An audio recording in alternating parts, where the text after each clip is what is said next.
How big of an issue are you seeing this being for drivers in terms of deactivation, especially in this kind of this COVID world that we're still living in? It's a huge problem.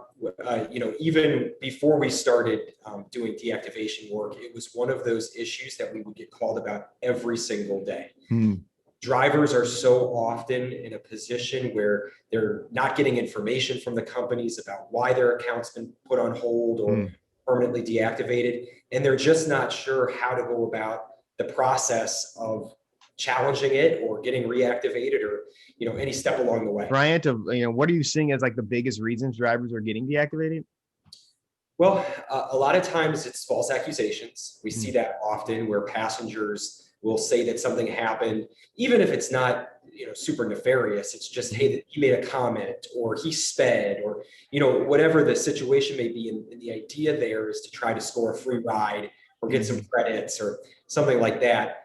And then we're also seeing drivers just not knowing that they're kind of on thin ice. You hear about drivers who have several complaints against them, but they don't know it until it's too late. Maybe a driver does not follow the passenger's preferred directions, and therefore they're getting dinged on their scores. Or maybe they do have a little bit of a lead foot.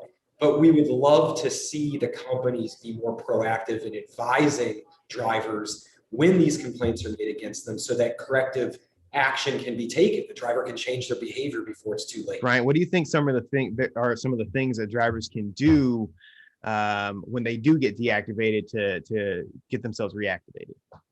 Well, I always tell drivers you want to try to stand out in some way. We always be polite, always go through the process as the companies prefer, and that reach out to them through the app, send an email.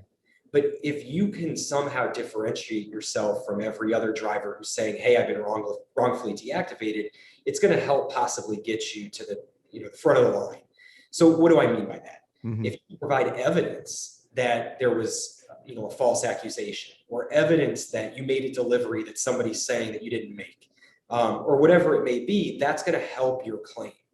So we encourage drivers to put up dash cams in their cars so that when something is claimed to have gone wrong, they can pull the footage and say, well, actually, that's not exactly what happened. Right.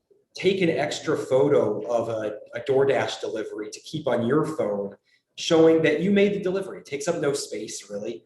Then you've got evidence when somebody says that they didn't get their food. Well, you could say, actually, here's the time-stamped photo of the delivery.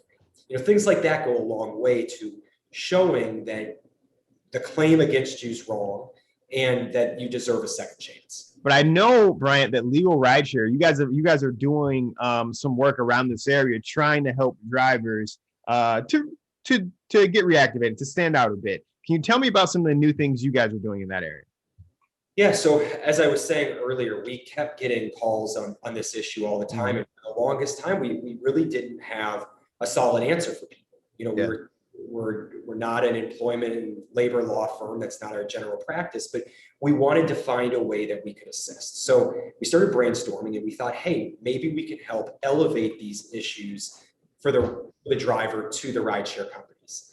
So we started this letter writing campaign where a driver can pay a nominal fee. We charge $25 to send a letter to the rideshare company, to the delivery company, and demand reactivation, and if not reactivation, an explanation as to why the driver was deactivated.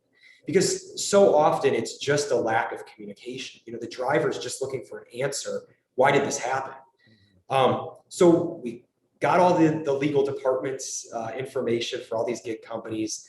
We are drafting letters, sending them on each individual driver's behalf with evidence that they provide.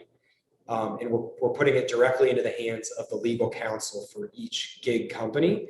And in a lot of cases, we're actually seeing drivers get put back on the platform. We're going to link in the bottom, to that exact page. Yeah, and we tell drivers, look, we can't guarantee that you're going to get reactivated. We can't guarantee that you're going to get a response. But what we can promise is that you're going to be escalated. And when your issue rises above customer service and gets to the hand of the legal department or the corporate offices, your issue is going to stand out above everybody else's. And when that happens, your chances for success are much greater. Are there any other kind of like new initiatives or initiatives that you want to highlight? Well, for legal rideshare, like I said, we concentrate primarily on accidents and injuries. So, anytime that you get in an accident, it's worth having a consultation with a lawyer just to make sure that you're doing everything that you can to protect your rights, especially if you're injured. In terms of other fronts, we're both in Chicago here.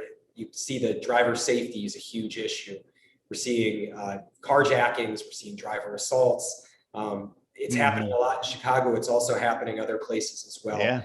So we're doing everything that we can to get policy in place to try to protect drivers. We're talking to legislators. We're trying to get the companies to step up and enhance their safety mechanisms, whether it's more background checks for riders or selfies before a rider can request a ride, or you name it. We're trying to figure out ways to keep drivers safe, both inside and outside the car. So we appreciate all your guys' support in that work as well. And we're just keeping our fingers crossed for good things. Man, I really appreciate you coming on, talking to us about deactivation, educating our drivers, and kind of showing off your service a little bit, which again, brilliant service. I recommend, again, everyone bookmark this. If you do get deactivated, if you need it, this is definitely one of your first places I feel like you should stop. So yeah, I really appreciate you jumping on board with us, man. Great. Thanks so much for having me. I really appreciate it. All right, everyone watching this video, thanks. And like I said, we will be back shooting more videos. We're not going to go away, having a long hiatus like we did previously. So expect to be hearing a lot more from the Gridwise team. Thanks, guys.